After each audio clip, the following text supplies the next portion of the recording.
Inilah ribuan botol miras yang dimusnahkan dengan cara digiling make alat berat di halaman Polrestabes Palembang, di mana ribuan miras ini ialah hasil sitaan yang dilakukan oleh anggota Polsek jajaran Polrestabes Palembang selama dilakukan operasi penyakit masyarakat. Kapolrestabes Palembang Kombes Pol Anom Setiaji menjelaskan kalau pemusnahan botol miras tersebut guna mencegah terjadi kejahatan di wilayah Palembang yang bakal ngerayu ke perayaan Natal sama tahun anyar. Satu penyakit masyarakat yaitu miras, peredaran miras yang tentunya ini ilegal. Karena kalau miras tidak dikontrol, tentu ini sangat membahayakan bagi sosial di masyarakat.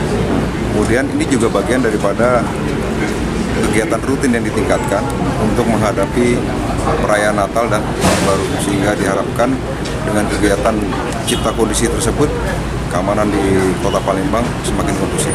Itu berapa banyak yang kita musnahkan dari itu? Lebih kurang dari seluruh polsek dan polres yang ada sekitar 2.341 jenis botol minuman.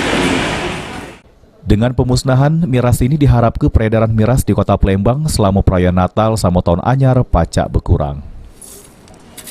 Abidi Nirwanto, PAL TV.